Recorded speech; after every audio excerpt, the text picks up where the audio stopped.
खबर शामिल करते हैं कराची से। मेयो न्यूज़ की रिपोर्ट के मुताबिक पाकिस्तान की 77वीं जश्न आज़ादी आज 14 अगस्त को अल जब्बार मेयो एजुकेशन फाउंडेशन के चेयरमैन जावेद अहमद मेयो ने बच्चों के साथ मिलकर शजरकारी किया और माहौल की आलूदगी को ख़त्म करने के लिए पौधे लगाए। चेयरमैन जावेद अहमद मेयो एक विजनरी इंसान हैं जो बच्चों को साथ साथ एजुकेट भी कर रहे हैं। बड़ी खुशाइंद बात है कि बच्चों ने प्रॉमिस किया कि वो इन पौधों की देखभाल करेंगे और पाकिस्तान को आलूदगी से पाक करके सरसब्ज पाकिस्तान बनाएंगे।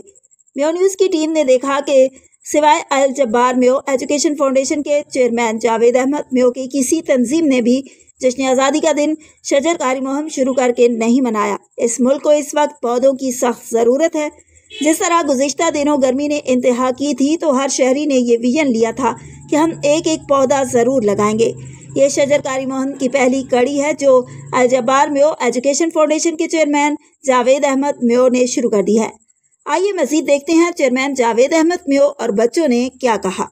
बिस्मिल्लाहिर्रहमानिर्रहीम, अस्सलाम वालेकुम वरहमतुल्लाहि वबरकातुहू। Javed Ahmed Mayo, chairman Al Jabbar Mayo education foundation Karachi से। मैं इस वक्त फरहान स्कूल के साथ खड़ा हूँ और मेरे साथ स्कूल के बच्चे हैं, खूबसूरत बच्चे। आज इनको मैंने एजुकेट किया। हम ये पौधे लेकर आए और आज हमने पौधे लगाने इन बच्चों के साथ। और जो हमारा प्रॉमिस था कि हम अपने बच्चों को एजुकेट करेंगे पौधे लगाने के लिए, आज ये सारे बच्चे स्कूलों के मेरे साथ मौजूद हैं और अल्लाह इनको ज़िंदगी दे और ये भी हर अपने हिस्से का पौधा लगाए। आप लोग पौधा लगाओगे अपने हिस्से का बेटा? जल्द बोले पाकिस्तान पाकिस्तान पाकिस्तान। हमारे इलाके के जू के चेयरमैन हैं, हमारे यहाँ पौधे लग रहे हैं माशाल्लाह, जैसे कि आप देख रहे हैं। इसकी हम रखवाली भी करेंगे इंशाल्लाह और इसको बड़ा करेंगे तो पाकिस्तान को हरा भरा करेंगे इंशाल्लाह।